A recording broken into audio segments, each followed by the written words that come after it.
নমস্কাৰ আপোনালোক সকলোকে পুনৰবাৰ আপন নিউজৰ অন্য এটা ভিডিঅ' লৈ স্বাগতম জনাইছো।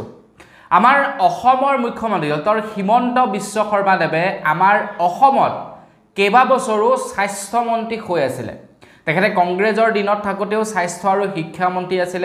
তাৰ পাছত তেখেতে বিজেপিৰ হৈও প্ৰায় 5 বছৰ তেখেতে প্ৰায় 5 বছৰ স্বাস্থ্য আৰু শিক্ষা মন্ত্ৰী আছিল। কিন্তু যেতিয়া নেকি তেখেতে মুখ্যমন্ত্ৰী হ'ল, মুখ্যমন্ত্ৰী হোৱাৰ পাছত তেখেতে স্বাস্থ্য আৰু শিক্ষা বিভাগটো তেখেতৰ পৰা অতৰাই দিছিল। কিন্তু ৰিসেন্টলি খবৰ ওলাইছে অসমৰ মুখ্যমন্ত্ৰী ডক্টৰ হিমন্ত বিশ্ব শৰ্মাদেৱে পুনৰবাৰ স্বাস্থ্য বিভাগটো তেখেতৰ হাতলৈ লৈ গৈছে। আগতে স্বাস্থ্য বিভাগটো আছিল কেশৱ মহন্তৰ হাতত, কিন্তু এতিয়া স্বাস্থ্য বিভাগটো আছে মন্ত্ৰী হিমন্ত বিশ্ব শৰ্মাদেৱৰ হাতত। মন্ত্ৰী হিমন্ত বিশ্ব শৰ্মাদেৱে বৰ্তমান সময়ত স্বাস্থ্য আৰু জনকল্যাণ মন্ত্ৰালয় বিভাগটো এতিয়া তেখেতৰ হাতলৈ লৈ গৈছে।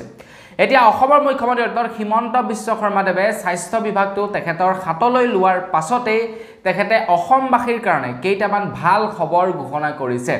এতিয়া তেখেতে কিয় এই এনেকুৱা ধৰণৰ ব্যৱস্থাবিলাক লোৱা নাছিলে মুখ্যমন্ত্ৰী হৈ থকাৰ অৱস্থাত সেইটোৰ বিষয়ে নাজানো, কিন্তু তেখেতে স্বাস্থ্য মন্ত্ৰীৰ যি দায়িত্ব সেয়া লোৱাৰ পাছতেই আমাৰ অসমবাসীৰ কাৰণে কেইটামান ভাল খবৰ ঘোষণা কৰিছে। তো সেইকেইটা গোটেইকেইটা স্বাস্থ্যৰ লগতে জড়িত হ'ব। তো বাহিৰা একো ভাল খবৰ নহয়, স্বাস্থ্যজনিতই ভাল খবৰ হ'ব। তো ভিডিঅ'টো প্ৰথমৰ পৰা শেষলৈকে চাই থাকিব। আপোনালোকৰ কাৰণেনো মন্ত্ৰী হিমন্ত বিশ্ব শৰ্মাদেৱে কি ভাল ব্যৱস্থা লৈছে মই আজি আপোনালোকক তাৰ ওপৰতে জনাম। তো মই শ্ৰী পাঞ্জল গগৈ, আপোনালোকে চাই আছে আপোন নিউজ।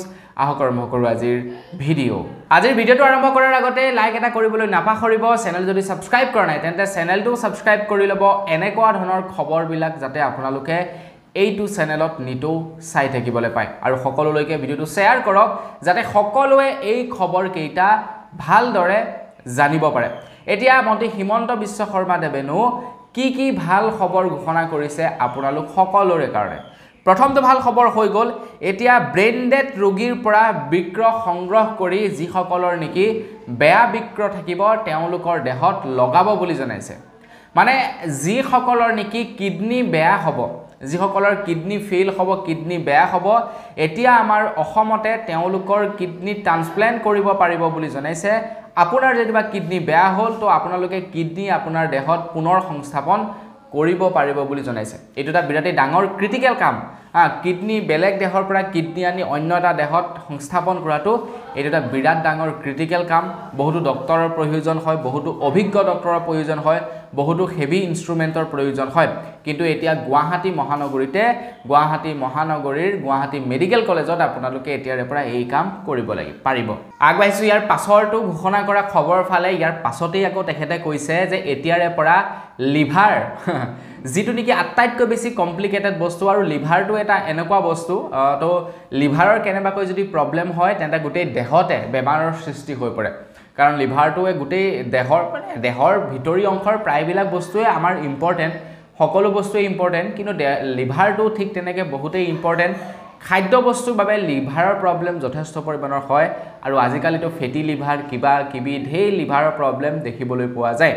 এতিয়া মন্ত্ৰী হিমন্ত বিশ্ব শৰ্মাদেৱে কৈছে যে লিভাৰৰো বোলে এতিয়াৰে পৰা আমাৰ গুৱাহাটী মেডিকেল কলেজত হেনো এতিয়া লিভাৰৰ সংৰোপণৰ কাম আৰম্ভ হ'ব বুলি জনাইছে। লিভাৰ সংৰোপণৰ কাম মানে নতুন লিভাৰ আনি লগাব পাৰিব, তেনেকুৱা ধৰণৰ ব্যৱস্থা কৰিব গুৱাহাটী মেডিকেল কলেজত। তো তেখেতে মন্ত্ৰী হিমন্ত বিশ্ব শৰ্মাদেৱে স্বাস্থ্য খণ্ডৰ দায়িত্ব লোৱাৰ পাছতেই তেখেতে কেইবাটাও এনেকুৱা ধৰণৰ ভাল খবৰ আপোনালোকৰ কাৰণে ঘোষণা কৰিছে।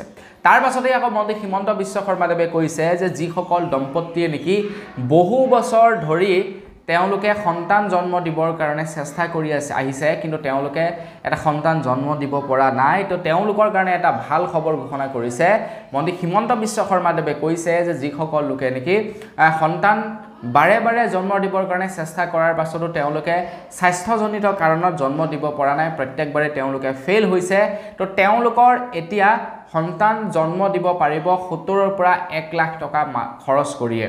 তো এই পদ্ধতিটোক কোৱা হয় IVF পদ্ধতি, যিটো পদ্ধতি দ্বাৰা ল'ৰা ছোৱালী জন্ম দিবৰ কাৰণে লাখ টকাৰ প্ৰয়োজন হয়। 5 লাখ, 10 লাখ, 20 লাখ এনেকুৱা টকা খৰচা হয়। আপুনি যিমানেই ভাল মেডিকেলত যাব, প্ৰাইভেট মেডিকেলত যাব, সিমানেই টকাৰ খৰচা হয়।